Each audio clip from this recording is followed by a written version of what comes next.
بسم اللہ الرحمن الرحیم۔ میں نے رسول اللہ صلی اللہ علیہ وسلم سے سنا، آپ صلی اللہ علیہ وسلم رمضان کے فضائل بیان فرما رہے تھے کہ جو شخص بھی اس میں ایمان اور نیت اجر و ثواب کے ساتھ رات میں نماز کے لیے کھڑا ہوا، اس کے اگلے تمام گناہ معاف کر دیے جائیں گے۔ رسول اللہ صلی اللہ علیہ وسلم نے فرمایا، جس نے رمضان کی راتوں میں بیدار رہ کر نماز تراویح پڑھی ایمان اور ثواب کی نیت کے ساتھ، اس کے اگلے تمام گناہ معاف ہو جائیں گے۔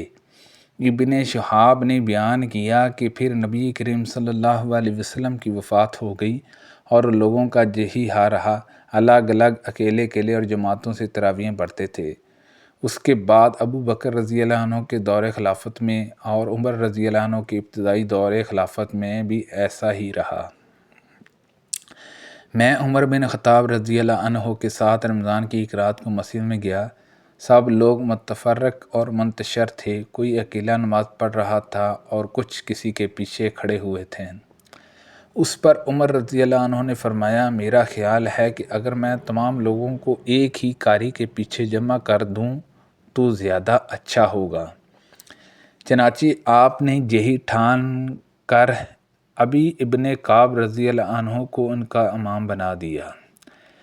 پھر ایک رات جو میں ان کے ساتھ نکلا تو دیکھا کہ لوگ اپنے امام کے پیچھے نماز تراویح پڑھ رہے ہیں۔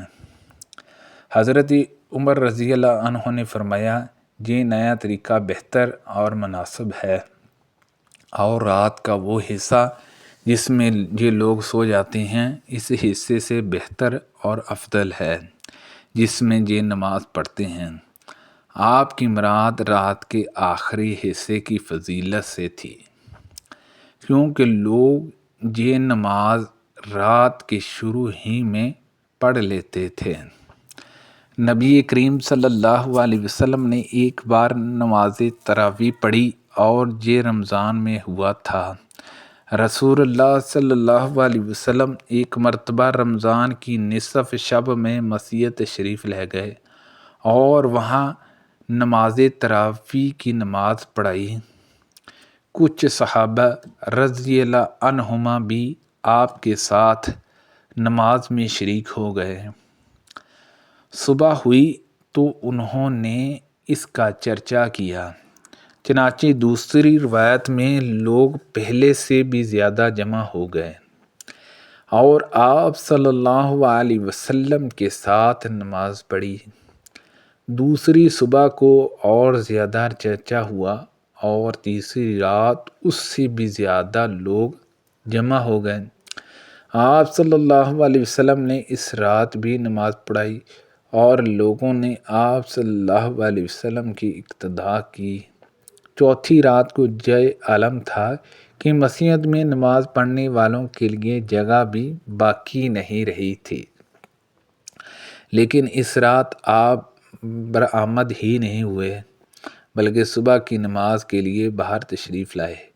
جب نماز پڑھ لی تو لوگوں کی طرف متوجہ ہو کر شہادت کے بعد فرمایا، اما بعد، تمہارے جہاں جمع ہونے کا مجھے علم تھا، لیکن مجھے خوف اس کا ہوا کہ کہیں یہ نماز تم پر فرض نہ کر دی جائے اور پھر تم اس کی ادائیگی سے عاجز ہو جاؤ۔ چنانچہ جب نبی کریم صلی اللہ علیہ وسلم کی وفات ہوئی تو یہی کیفیت قائم رہی۔ رسول اللہ صلی اللہ علیہ وسلم تراویح یا تہجد کی نماز رمضان میں کتنی رکعتیں پڑھاتے تھے تو انہوں نے بتلایا کہ رمضان ہو یا کوئی اور مہینہ، آپ 11 رکعتوں سے زیادہ نہیں پڑھاتے تھے۔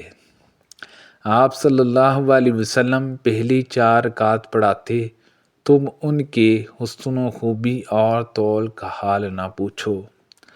پھر 4 رکعت پڑھاتے، ان کے بھی حسن و خوبی اور طول کا حال نہ پوچھو۔ آخر میں 3 رکعت وتر پڑھاتے تھے۔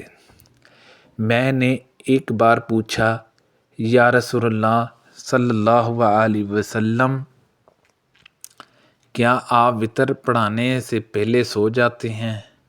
تو آپ صلی اللہ علیہ وسلم نے فرمایا، عائشہ میری آنکھیں سوتی ہیں لیکن میرا دل نہیں سوتا۔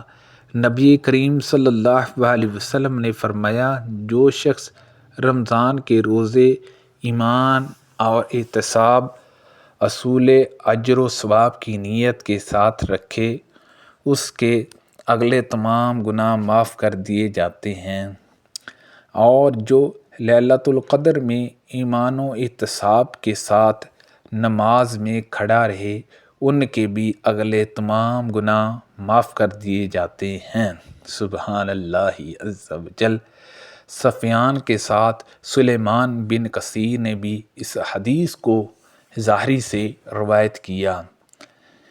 نبی کریم صلی اللہ علیہ وسلم کے چند صحابہ کو شب قدر خواب میں رمضان کی 7 آخری تاریخوں میں دکھائی گئی تھی۔ پھر رسول اللہ صلی اللہ علیہ وسلم نے فرمایا میں دیکھ رہا ہوں کہ تمہارے سب کے خواب 7 آخری تاریخوں پر متفق ہو گئے ہیں، اس لیے جسے اس کی تلاش ہو وہ اسی ہفتے کی آخری طاق راتوں میں تلاش کرے۔